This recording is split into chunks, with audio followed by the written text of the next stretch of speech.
Bonjour à tous, j'espère que vous allez bien. Je suis Audrey Madeleine, la créatrice de faites-bouger-vos-idées.com et aujourd'hui, c'est ma vidéo de rentrée. Je reprends aujourd'hui et je retrouve avec bonheur mon entreprise Faites Bouger Vos Idées et mes clients. Alors en fait, cette semaine, ça va être une semaine un peu particulière pour moi parce que ça va être une semaine de transition. En effet, les enfants ne rentrent que la semaine prochaine, donc je me prévois toujours en fait une petite période, on va dire, de tampon qui me permet de reprendre les choses tranquillement, hein, de faire vraiment la transition entre cette période de vacances et cette période, on va dire, effrénée de rentrée scolaire. C'est une période, c'est vrai que j'affectionne euh, quand même parce que c'est aussi une période durant laquelle je me fixe de nouveaux objectifs.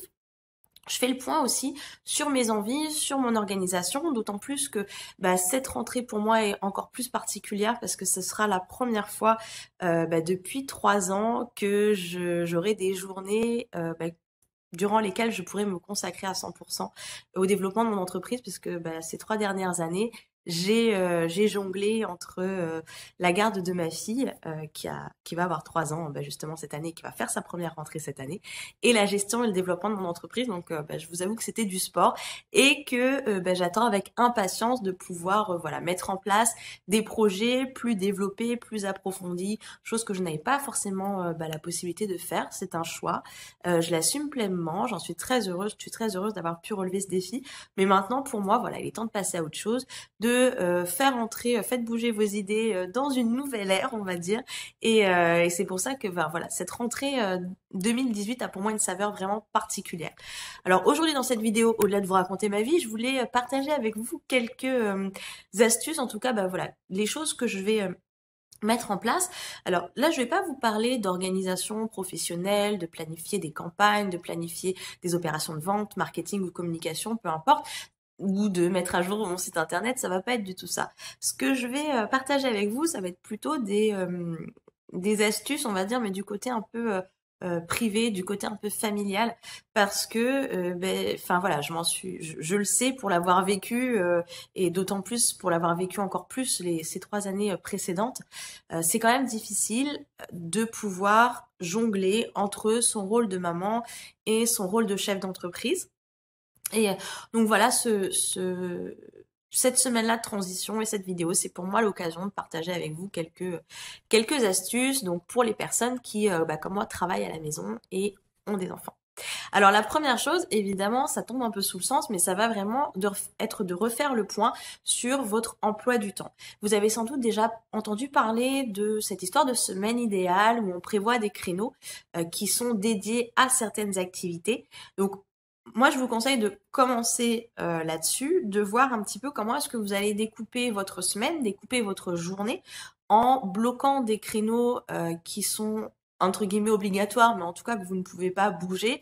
Les repas, si vous faites du sport, le sport, les moments où vous allez chercher vos enfants, peut-être les périodes, ou en tout cas la durée que vous allez consacrer à leurs devoirs, voilà, ce genre de choses. Les taxis aussi, hein, les allers-retours que vous pouvez faire pour les emmener à leurs différentes activités scolaires. Bloquez aussi des créneaux que vous allez consacrer au développement de votre entreprise. Donc, travailler sur la stratégie de votre entreprise, sur la communication, etc. Et puis, des créneaux aussi que vous allez consacrer à vos clients. Donc, une fois que vous avez fait ça, euh, bah, ça va être d'adapter, en tout cas de mettre à jour cette semaine idéale et de la confronter à la réalité. Donc, ce qu'il va falloir faire, vous allez me dire que j'abuse un peu, mais ça va être, c'est quand même quelque chose d'important, c'est de planifier aussi les jours, les périodes de repos que vous allez vous accorder. Alors oui, je sais, on sort d'une période de repos plus ou moins longue pour certains, mais c'est important de s'accorder régulièrement des coupures, ne serait-ce que pour voilà, reprendre un peu son souffle, avoir de nouveau de l'énergie à mettre dans son entreprise, euh, entretenir sa créativité. Enfin voilà, ces pauses régulières sont importantes. Et puis après, je ne sais pas comment vous organisez quand vos enfants sont en vacances ou pas, mais aussi c'est quelque chose à prendre en compte euh, dans votre calendrier.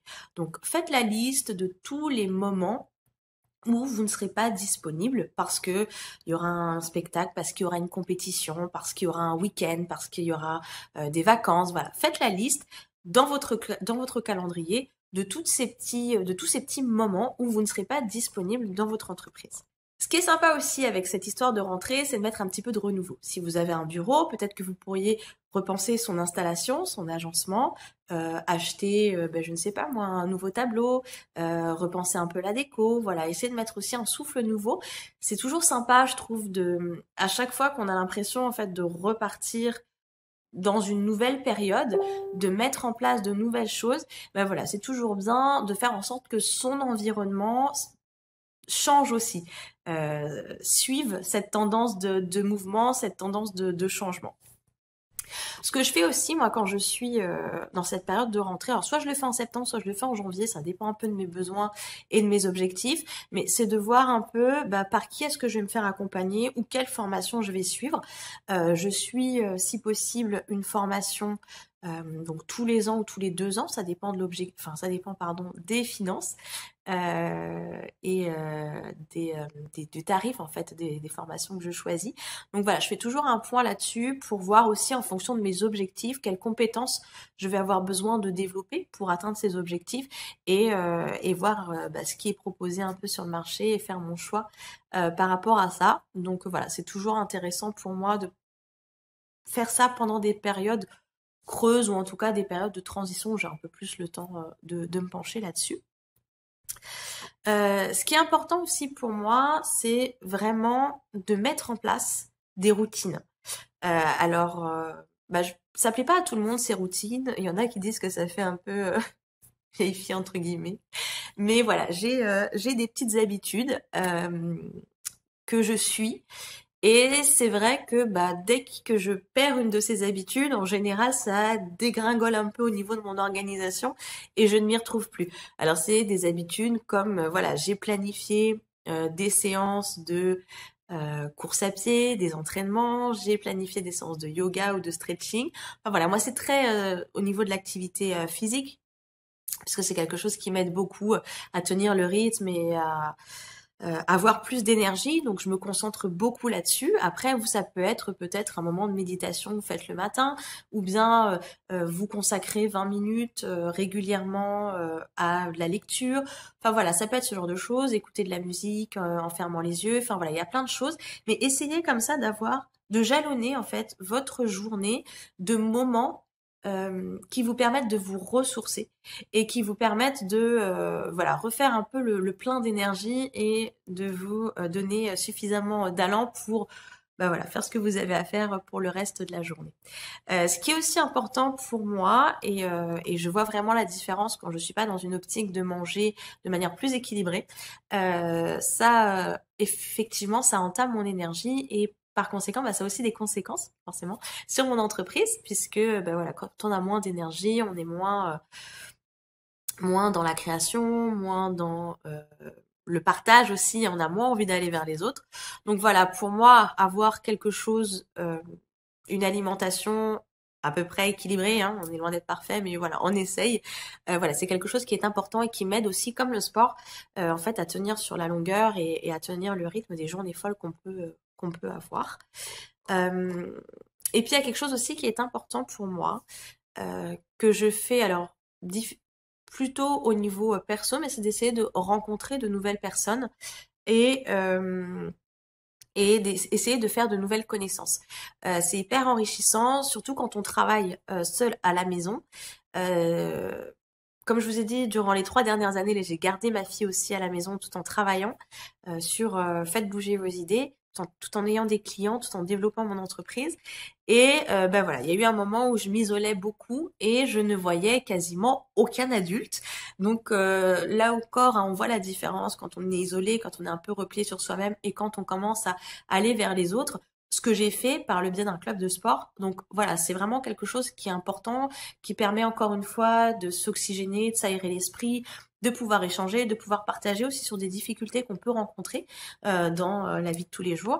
Et voilà, c'est quelque chose qui fait vraiment du bien. Donc un maximum, je vous invite à trouver un moyen de rencontrer de nouvelles personnes régulièrement. Donc, comme je vous ai dit, ça peut être un club de sport, ça peut être un réseau d'entrepreneurs, ça peut être une association. Enfin, voilà, il y a beaucoup de choses qui sont possibles. N'hésitez pas vraiment sortir de chez vous et à rencontrer un maximum de monde, ça fait vraiment un bien fou.